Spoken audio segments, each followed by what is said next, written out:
All right, welcome to Black Women's Forum Part 5 out of 6.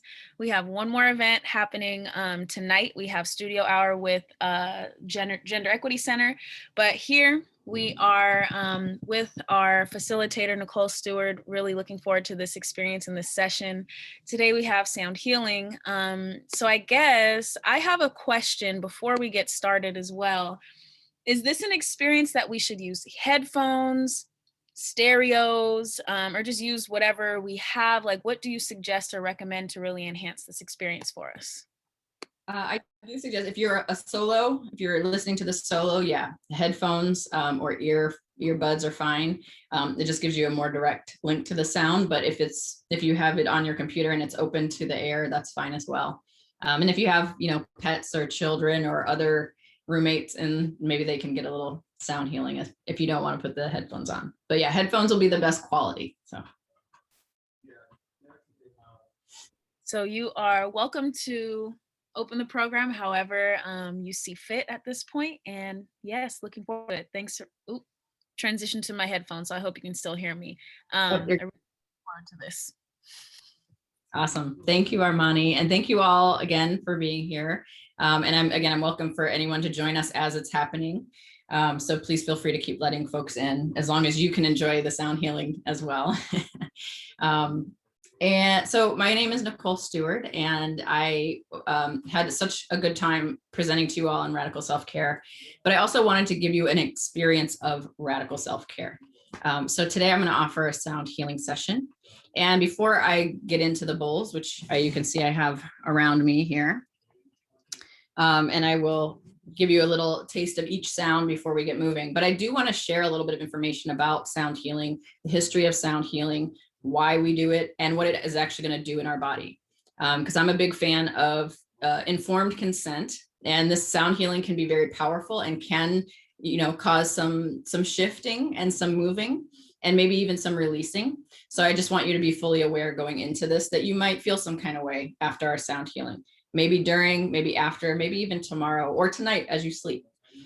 So I want to give you a little bit of understanding about what's exactly happening. So I'm going to hop into it. I have a few slides to share. Okay. And then we'll hop into the sound healing. So I just wanted to offer this as a practice around sound as healing, specifically around sound and vibration. This is just an overview. And again, I'll provide the slides to Armani and she can send them out to you all. So you'll have all of these. But starting with history of sound. So really thinking back, right? Sound isn't something that's new. It's not something that's 20th century. Sound has been the foundation of life since the beginning of life. But really thinking about the different cultures that have used sound in rituals, in ceremony, in birth, in death, in celebration of life. So like our Egyptian and Mayan ancestors used the pyramids actually as healing chambers. The shape of the pyramid was very purposefully chosen because it resonates very well. So vocal toning, pitching, and resonance can reharmonize the body. And that was the thought in the Egyptian culture, right? So when someone had a dis-ease or was not mentally well, they would spend time in one of the chambers and get a sound healing. In Africa, there's also this realization that there's no separation between the spirit world and the realm of matter, right? So that there's a constant communication and commune with the spirit world through sound, through chanting, through vibration. And then this belief that all aspects of reality work together for the good when we are in tune and in rhythm with them. Sound is also found in Greek mathematics, right? So math has been used to describe the behavior of vibrations. All of the research that we have in science around sound and vibration and music, there's a mathematical component to it. The geometrical patterns, the sound waves, the frequencies, all can be visualized with math. And then certainly there's Western medicine, right? There are studies that show that music can actually lessen the need for anesthesia. So when music is played during a surgery or a procedure, the patient is less likely to feel pain. And also, I don't know if any of you know this, but vibration and sound waves are actually used to dissolve tumors, kidney stones, I think other buildup of calcium in the body, as well as healing the body. And there are a lot of books right now on the healing qualities of sound, where they're using vibration and sound to cure or minimize cancer. They're also using it with Parkinson's and dementia, because the quality of sound in the brain can actually bring us back into a state of, it can encourage our memory and neuroplasticity.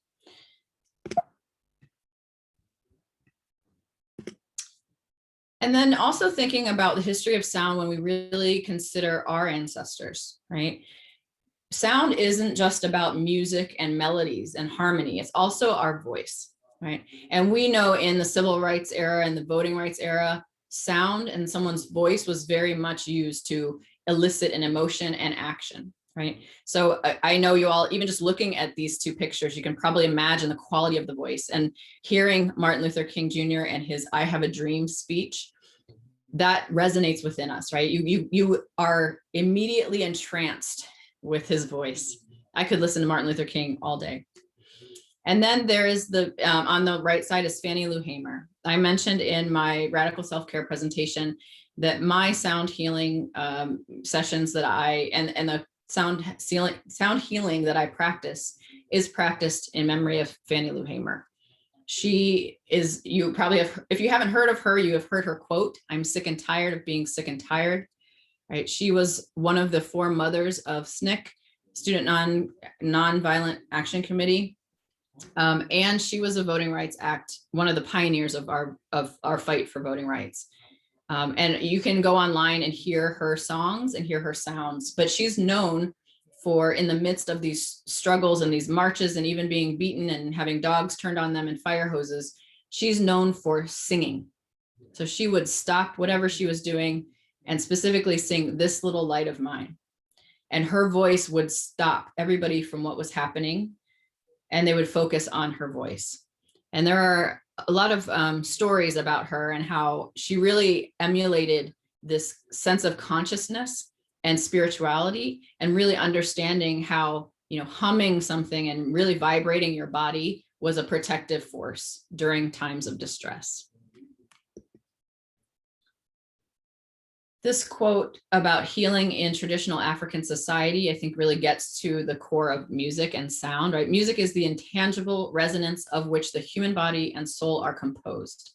The human body is the quintessential sound instrument, and the human soul is the ethereal melody. And then just considering the spiritual aspects of sound. Again, many of us understand sound healing, even if that's not what we would call it, right? So if you grew up in a church, or you grew up in any kind of religion, sound is often a key to ceremony, ritual, and worship. So in Hinduism, there is the use of drums in shamanic ceremonies to keep a rhythm and to build a trance almost. But also understanding the vibration of silence and silent observation. Then there are our Native American siblings, right? That use singing as bringing life forms into creation. They also use chanting, throat singing, drums, and other instruments in ceremony. In the Tibetan religion or a Tibetan culture, sound is the original source of all existence. So before there were beings, there was sound. They also use bowls and gongs in ritual and ceremony. And then Christianity, right?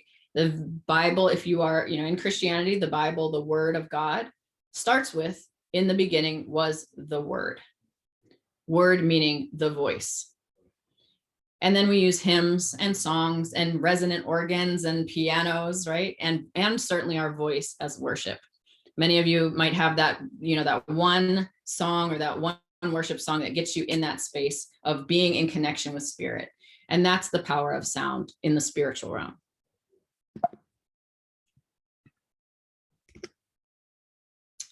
And this is a quote from Dr. Gaynor. He is an oncologist, so he works specifically with cancer patients.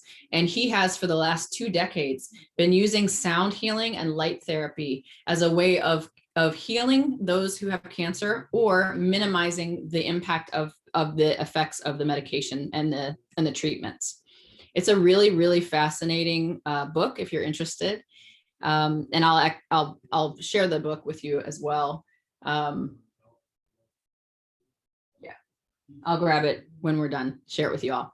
But really recognizing that this is a very serious treatment for cancer, for tumors. It's also very serious treatment for, like I said, dementia, Parkinson's, MS, and Alzheimer's, because there's something that happens in the brain when music is introduced. And I don't know if any of you have seen recently on social media, but there have been a few videos of elderly in elder home care that have been sat in front of a piano, and maybe they haven't played anything or touched a piano in decades.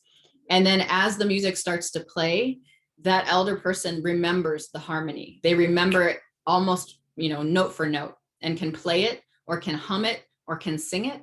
There's even one video with a woman who used to be a ballerina, like a prima ballerina in the New York Ballet. And this was then a video of her at like 87, and she's all hunched over and not moving in her wheelchair. And then they play Swan Lake, and she just starts, her body animates, and she's able to make movements that she couldn't make otherwise. That is the amazing power of sound. Almost done with the slides, y'all, and then we'll get directly to it. And recognizing how sound heals. So sound heals through resonance and through entrainment. Resonance is the quality in sound that makes it deep and full and reverberating, right? So if you hear bass, I don't know if any of you have been in a car and there's bass that's like literally making your whole chest rattle, right? That's resonance. The ability of one vibrating object to cause another to vibrate. And what we see with this is if something is in high vibration and you put another object next to it with a lower or less dense vibration, it will begin to vibrate at the same rate, right? That's, we do this as human beings, and that's co-regulation. We can tell how the other person is vibrating. And when one person is vibrating in a very regulated, solid state, someone who is little unregulated will regulate to them. And you can practice this by softening your breath around a loved one if you're holding them, especially a baby, and their breath will actually sync to yours. It's a really beautiful resonance. It's also, there's a term, emotional resonance, right? Relating to someone else and their situation. You have been able to understand the concept of resonance if you've ever seen a video of an opera singer hitting a really high frequency and then a glass shattering at that frequency. That's resonance, because that one object is being met by a higher frequency. And then there's entrainment. Entrainment is the ability of one rhythm to cause another to synchronize to it. So where resonance is just vibrating and causing another object to vibrate, entrainment is actually getting it to vibrate in the exact same way. So it's an alignment with the internal system. And it's also when you hear a beat and your body starts going to the beat, that's entrainment, right? Your body is moving directly to a beat. This happens with clocks. If you have more than one clock in the same room and you have them at different beats, they will eventually begin to vibrate and tick at the same time. This happens with pendulums. If you have pendulums and they're going at different rates, they will eventually sync. It also happens with fireflies. We don't in California have many fireflies, if at all, but I'm from the East Coast and Midwest. Fireflies at night all the time. If you watch closely, they eventually begin to blink at the same time. And then those of us who identify as women who have menstrual cycles, you may notice when you are around a group of women, one or more, your menstrual cycles will sync. That's entrainment, right? It's amazing. So here are some of the ways that our bodies are impacted by rhythm. Rhythm is just energy, it's motion, it's harmony. It gives structure to the sound that we may hear. It can act as a grounding force, right? When you hear a really deep resonant, right? Something that's like a really deep sound or a steady sound, it can also make you feel very grounded. It can mark the time of sound, right? And then recognizing that our heartbeat is the rhythm of life. Do you all know the very first sound you hear in utero when you're about 18 weeks along, maybe a little bit sooner, is your mother's heartbeat.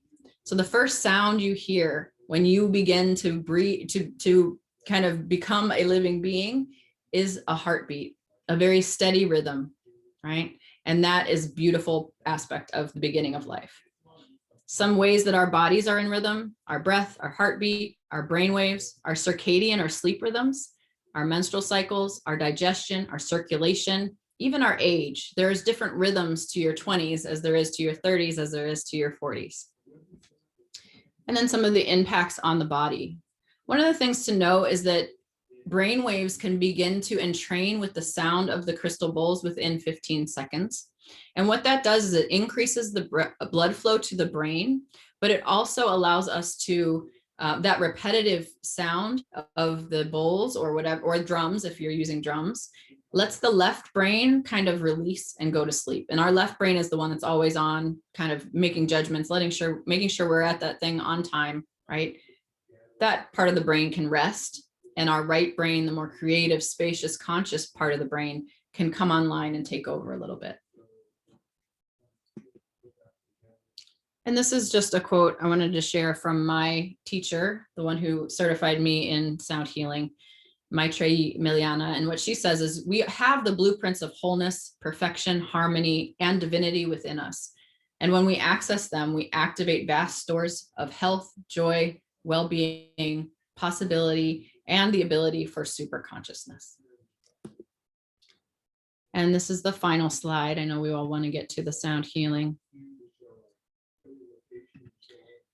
Recognizing that sound creates the container for us to release into a little bit of vulnerability and access our innate healing capabilities. Sound also gets to the root, right? That radical piece of getting to the root, not just solving the problems and the symptoms, but really digging down to the root of our being, impacting us on a cellular level, right? And getting to that foundational regulation. And then recognizing that sound creates the environment for other self-care practices to come in and to take hold and become part of our daily life. So radical self-care is definitely a part of, sound healing is definitely an aspect of radical self-care. And again, so someone mentioned in the chat, right, when I was talking about resonation and entrainment, is like when car signals are blinking or windshield wipers. Yes, that is definitely something you might notice. And they may come into rhythm together and then pull out of rhythm. All right. And then this final slide, which you guys will have, is just my contact information. So I'm going to stop the share and we're going to hop into this experience. So the first thing to know, again, with sound healing, the crystal bowls, the reason we're using the crystal bowls is that quartz, these are made of quartz crystal. Quartz is actually one of the oldest materials on the earth, and it's also one of the most stable. It's very stable. It's very hard to kind of make it unstable on a chemical level. And what happens is the quartz crystals are actually used in timepieces to keep rhythm, because they don't need a battery or electricity. Quartz on its own can be used to do that. So there's a lot of quartz in our cell phones, in our laptops. That's a lot of the industry here actually in Silicon Valley, because quartz is a combination of silica and dioxide. So Silicon Valley is actually named because a lot of these semiconductors and these tech companies are creating crystal parts to our tech. Yeah. Some of the bowls are alchemy bowls, so they are mixed with different powders or other different chemicals, and those are the lighter ones that are not as frosted. And I'll share these again with you all. They have a little bit more of a resonant sound, these ones that are clear, but they are still mostly quartz. So as we get started, what I'd like to do is do a little sound test. I'm going to play each of these bowls, and I'd like you just to adjust the sound, because some of them are going to resonate very, very loudly. If we were in person, I would just ask you to physically move a little bit further from the bowls if they were too loud. But the beauty of being online is you can just turn your volume down. So let me share with you the sounds and you can adjust yourself. Actually, I'm going to move you guys up a little bit so I can see y'all, or so you can see the bowls.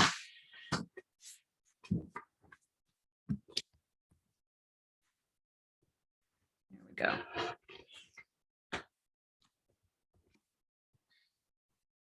So I have my D bowl with me.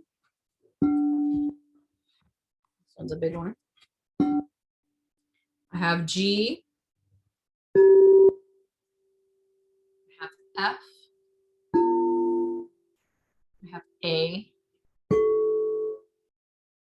I have an E. I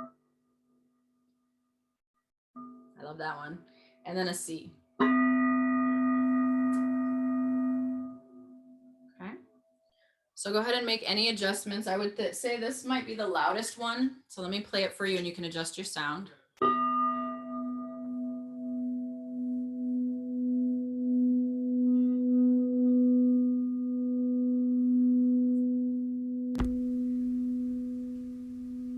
All right. So now that your sound is adjusted for your own ears, go ahead and find a comfortable position.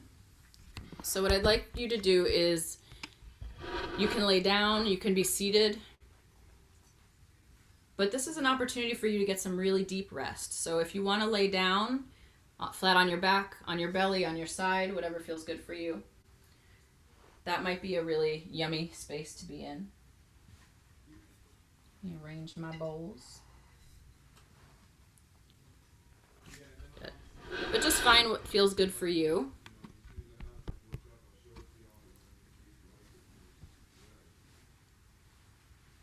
And what I'd like you to do is just begin to set an intention for this practice.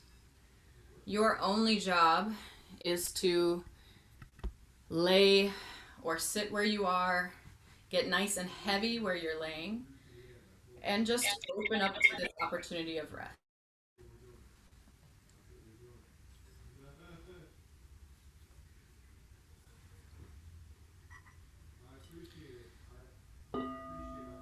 So as you're sitting here or laying here, just begin to soften the body. Softening the forehead, softening the eyes, softening the cheekbones, and softening the jaw. Taking a moment just to notice any tension in the body. Bring your awareness to that space. And then see if you can release just a little bit in that space of the body.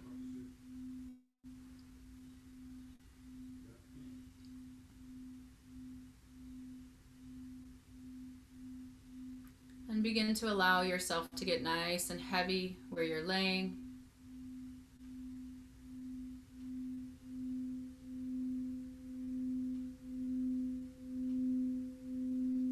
Seeing if you can find some deep relaxation.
Gently and slowly begin to wiggle your fingers and your toes,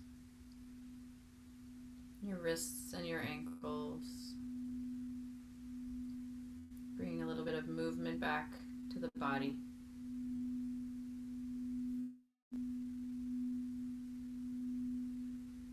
If you're laying down or seated, go ahead and bring the arms up overhead. Get a full body stretch. Inhale and exhale.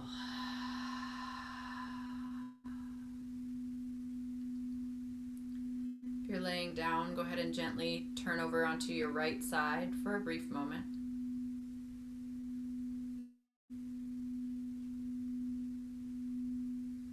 Taking a moment here just to notice how the body feels. Notice how the mind feels. Notice how the heart feels.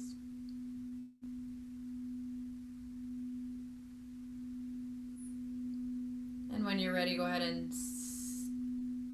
push yourself up to a seated posture. And we will seal our practice and close our practice with 3 deep breaths. So go ahead and exhale out any air. And take a nice inhale through the nose. Exhale through the mouth. Inhale through the nose. Exhale through the mouth. And one last inhale through the nose. Exhale through the mouth.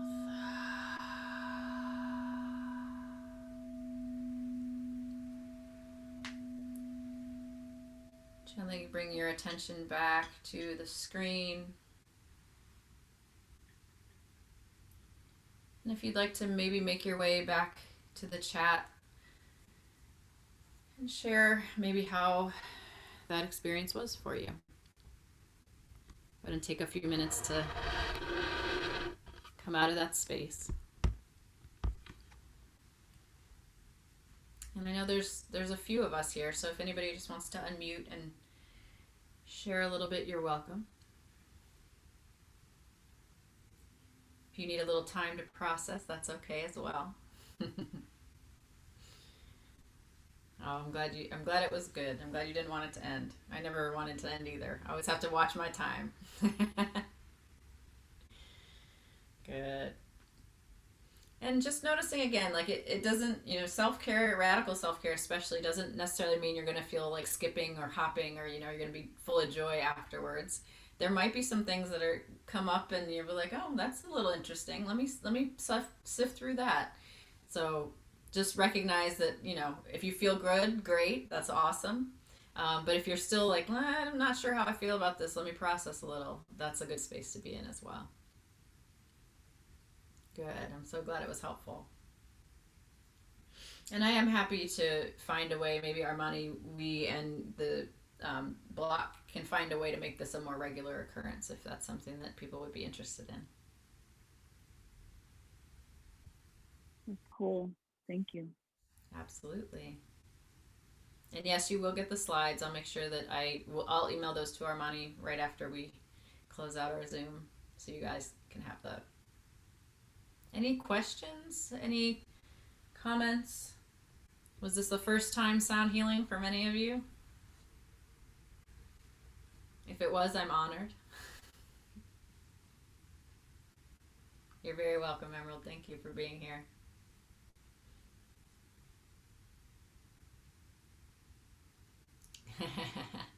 Good, Armani. Yeah, it's just the second session.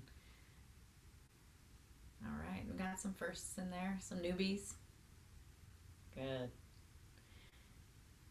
Yes, actually, yeah, Janae Aiko, she has sound. She has bowls in her newest album, and they sound beautiful. They are available. You can buy them on Amazon, but you can also buy them from local vendors. They are an investment, but even if you just get one bowl and you can play it during meditation, that's kind of how I use the bowls. I'll either set it up and play for myself, or I'll grab one of my bowls and as I meditate, I'll just stroke it or play it a little bit. And it just kind of grounds me and gets me into that space.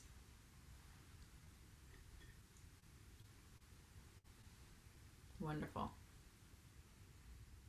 Yeah, the little bowls are good too. The Tibetan bowls are the those kind of play the same way. I'll bring my other instruments. So these are Tibetan chimes or tingsas, which is a beautiful sound.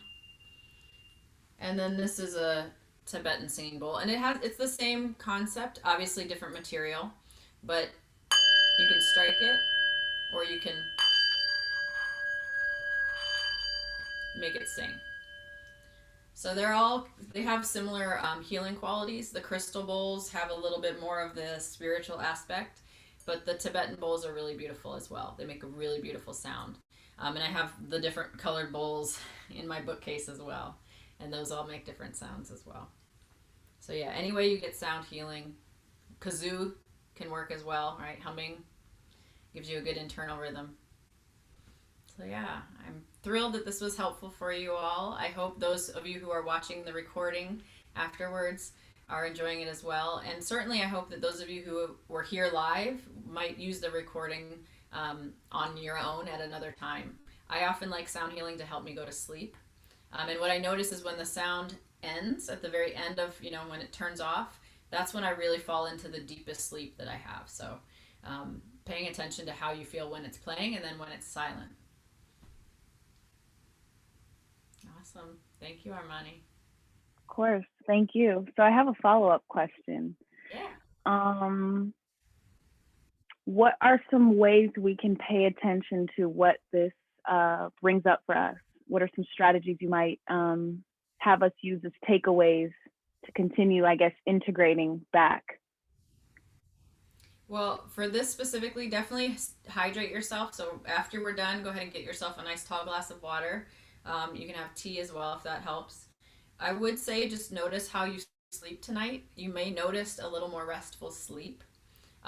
But in the meantime, or even like a few, tomorrow or the next few days, you may just notice yourself more open to noticing things in your life that either are or aren't working for you. So just pay attention for the rest of, well, it's Thursday, so the rest of this week and through the weekend, just to see if anything new comes into your awareness, right? Maybe it's something that has been in your environment for a long time, but you're just now realizing like, oh, I didn't see that before, or I didn't realize that was here.